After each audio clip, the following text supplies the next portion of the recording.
Corona के खिलाफ तैयारी न करने की सजा पूरे यूरोप ने भुगती। अमेरिका बर्बाद हो गया, अब और नए एपिसेंटर बन रहे हैं। पिछले 3 दिन से पूरी दुनिया में रोज 1 लाख से ज्यादा कोरोना के नए केसेस सामने आ रहे हैं और यही वजह है कि कोरोना केस का मीटर 61 लाख तक पहुंच चुका है, जबकि करीब 3,68,000 लोगों की मौत भी हो चुकी है।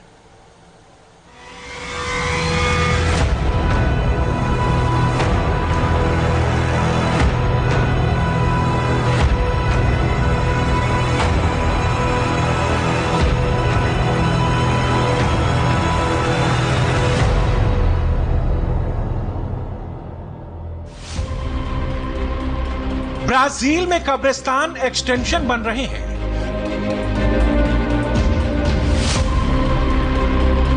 कोरोना की वजह से इतनी ज्यादा मौत हो रही है कि एक खेत से दूसरे खेत और दूसरे खेत के बाद तीसरे खेत को कब्रिस्तान बनाने की बारी आ चुकी है। अब ये स्क्रीन के दाईं तरफ खेत खाली है और अगर ब्राजील में मौतों की तादाद नहीं थमी तो ये जगह भी कब्रिस्तान में तब्दील हो जाएगी। ब्राजील इस वक्त कोरोना का सबसे बड़ा एपिसेंटर है। अमेरिका के बाद ब्राजील में कोरोना के सबसे ज्यादा केस हैं।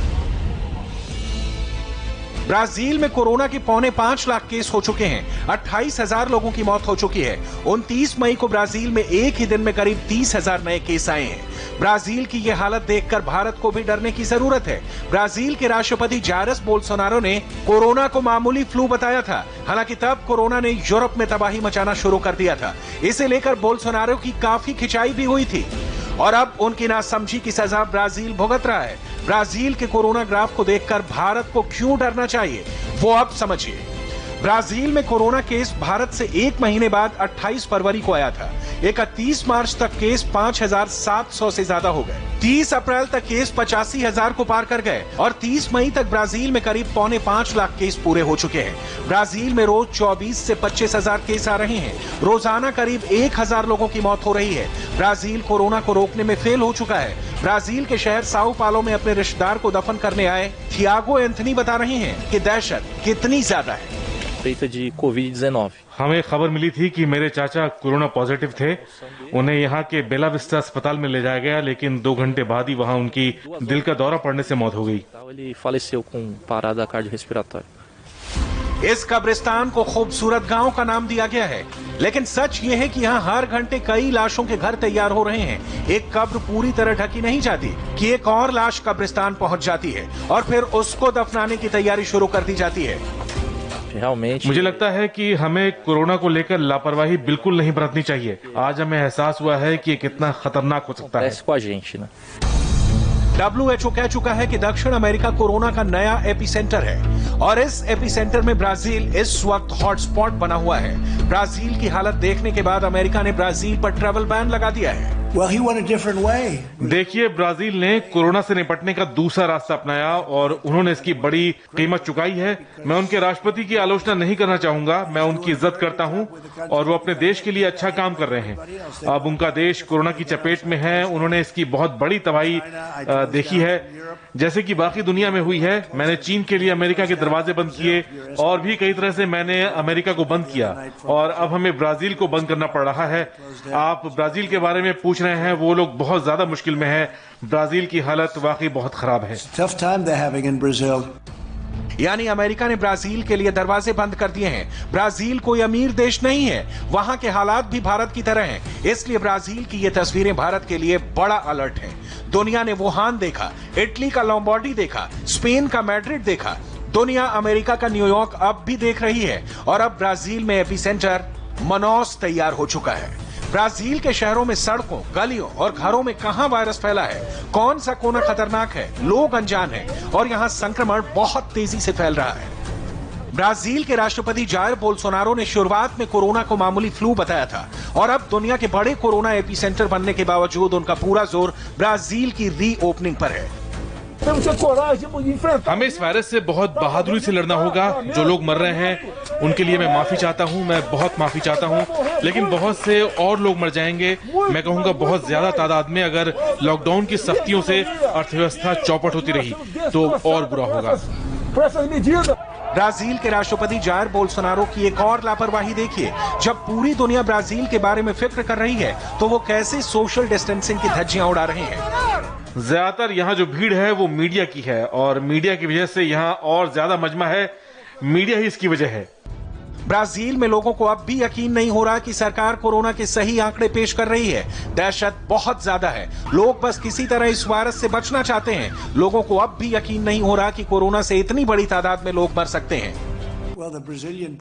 ब्राजील के राष्ट्रपति मेरे दोस्त हैं। वो कोरोना से लड़ने में बहुत मेहनत कर रहे हैं और उनके सामने चुनौती भी बहुत बड़ी है। मैं कह सकता हूं कि बोल्सोनारो बहुत अच्छे व्यक्ति हैं।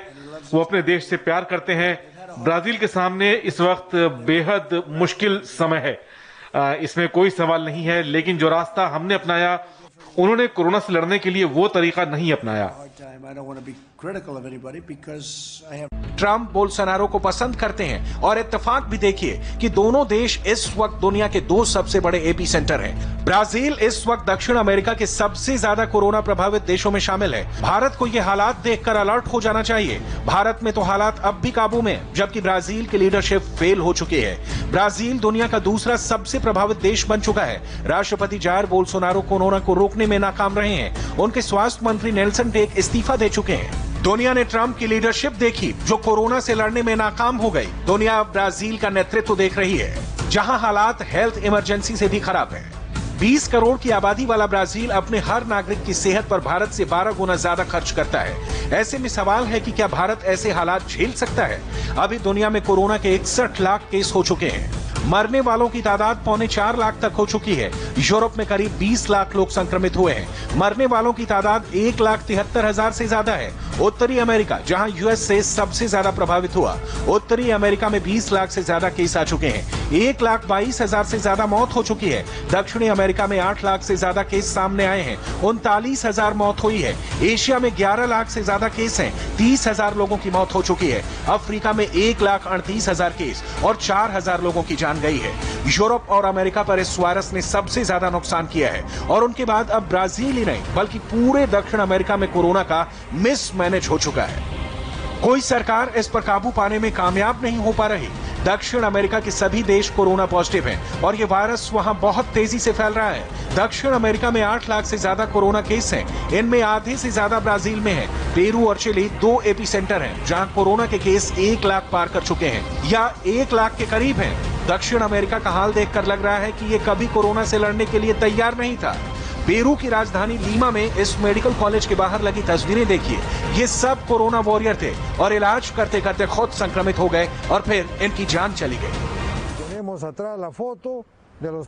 मेरे पीछे आप जिन 36 डॉक्टरों की तस्वीरें देख रहे हैं, वो अभी तक पेरू में कोरोना से लड़ते हुए जान गंवा चुके हैं। ये हमारी कोरोना से जंग की बहुत बड़ी कीमत है। अब भी हमारे करीब 1,300 डॉक्टर और नर्सिंग स्टाफ बीमार हैं और उनमें से 23 की हालत तो बहुत ज्यादा गंभीर है। वो आईसीयू में हैं। यही पेरू में डॉक्टरों की हालत का मौजूदा सच है। अंदाजा लगाइए दक्षिण अमेरिकी देशों का क्या हाल है। ब्राजील में 15,000 से ज्यादा मेडिकल स्टाफ कोरोना संक्रमित हो चुका है। करीब 120 स्टाफ की मौत भी हो चुकी है। यानी ब्राजील का मेडिकल सिस्टम पूरी तरह से चरमरा चुका है। ब्राजील में आए दिन नए एपी सेंटर बन रहे हैं। साओ पोलो और मनौस जैसे शहरों पर इस वक्त कोरोना का प्रेशर बहुत ज्यादा है। देखा जाए तो मनौस ब्राजील का न्यूयॉर्क बन चुका है, या कहें ये चीन का वुहान बन चुका है। एपी सेंटर मनौस में अप्रैल और मई के महीने में कब्रिस्तानों में 3 गुना ज्यादा लाशें पहुंची हैं और आज भी पहुंच रही हैं। इन 2 महीनों में यहीं करीब 4,500 लोगों को दफनाया गया है और इनमें 5% से ज्यादा लोगों की मौत कोरोना से हुई थी, जबकि मनौस में टेस्टिंग रेट बहुत कम है और लोग कैसे मर रहे हैं इसका पता ही नहीं चल रहा। यहाँ कब्रिस्तान कम पड़ गए हैं। कई खेतों को कब्रिस्तान में तब्दील किया गया है और अब वहां भी जगह कम पड़ने लगी है। हालात ऐसे हैं कि लाशों को एक साथ दफनाया जा रहा है। मनौस की 3 तस्वीरें देखिए। यहाँ लाशों को नदी के रास्ते ले जाया जा रहा है। यहाँ लाशों को एम्बुलेंस से झुग्गी कॉलोनियों में से निकाला जा रहा है। यहाँ से मरीजों को दूसरे शहर पहुंचाने के लिए विमानों की मदद दी जा रही है। ये तस्वीरें ब्राजील के मेडिकल सिस्टम पर दबाव को जाहिर करती हैं। दुनिया भर में मेडिकल स्टाफ, जिन्हें कोरोना वॉरियर नाम दिया गया, उन्होंने इस वायरस से लड़ने की बहुत बड़ी कीमत चुकाई है। ब्राजील में 120 स्टाफ, अमेरिका में 103, ब्रिटेन में 35 और इटली में 30 डॉक्टर, नर्स या फिर बाकी हेल्थ स्टाफ की मौत हो चुकी है। पेरू की हालत भी बहुत ज्यादा खराब है। सरकार से डॉक्टर लोग खफा हैं। इन डॉक्टरों का हौसला टूटता जा रहा है। हम कोरोना के खिलाफ लड़ाई हार रहे हैं। पेरू में इतनी बड़ी तादाद में लोग संक्रमित हो रहे हैं। हर रोज यहाँ का मेडिकल सिस्टम फेल हो रहा है। जाहिर है हम ऐसे हालात में हाथ बांधे नहीं रह सकते। अभी तक हमने सरकार से कहा है कि वो कोरोना से लड़ने में ज्यादा तैयारी करे, उन जगहों और इलाकों को बंद करे जहां कोरोना के मरीजों की तादाद बहुत ज्यादा है। कोरोना न सिर्फ मेडिकल सिस्टम को तोड़ रहा है बल्कि बहुत बड़ा मानवीय संकट खड़ा कर रहा है। बेरोजगारी से लेकर खाने पीने की कमी तक हर चीज पर असर पड़ रहा है। और अभी तो इन देशों में कोरोना पीक पर भी नहीं पहुंचा है, यानी हालात बहुत ज्यादा बुरे होने वाले हैं। 125 करोड़ आबादी वाले भारत के लिए भी ये नए एपीसेंटर एक खतरे की घंटी की तरह है।